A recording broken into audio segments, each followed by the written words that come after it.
Hello everyone, প্রতিদিন কি এক তরকারি খেতে ভালো লাগে?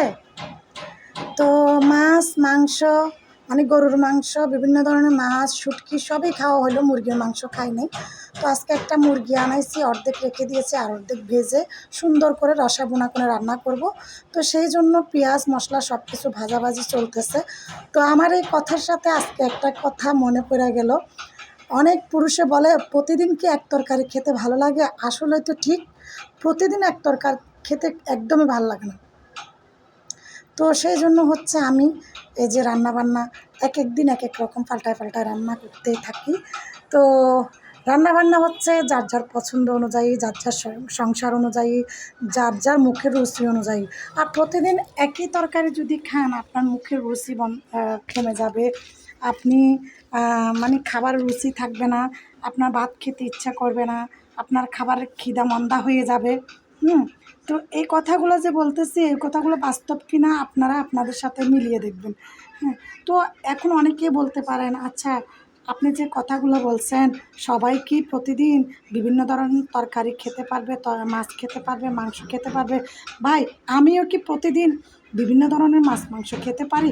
তবে আমার রিজিক অনুযায়ী, আমার ইনকাম অনুযায়ী, আমার বাজেট অনুযায়ী আমি যা রিজিকে আছে সেটাই রান্না করি। তো যারা আমার মতো গরিব, তারাও আমার মতো রিজিকে যা আছে, যেই দিন ভাগ্যে যেটা আছে সেটাই রান্না করবে। তবে ট্রাই করতে হবে, শাক হোক, সবজি হোক, মরিচ ভর্তা হোক, এক এক দিন এক একটা ট্রাই করে খাওয়ার জন্য। কারণ এতে করে আপনার মুখের রুচি বাড়বে, আপনি ভালো করে খেতে পারবেন।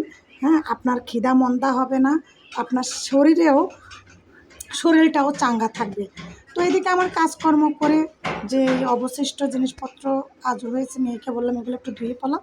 তো আমি হচ্ছে প্রতিদিন যে 1 মাসের জন্য চানা বুট ফ্রোজেন করে রাখি। তো 1 মাসের জন্য কইরা রাখি না, 10 দিন কইরা এভাবে ফ্রোজেন করি। তো ফ্রোজেন চানা বুট প্রায় শেষ হয়ে আসছে, আবারও ফ্রোজেন করার জন্য এগুলো রেডি করতেছি। তো চানা বুট আমার মা সিদ্ধ করে নিয়ে আসছে, আমার ভাই বউ সিদ্ধ করে দিচ্ছে, আমার মা নিয়ে আসছে।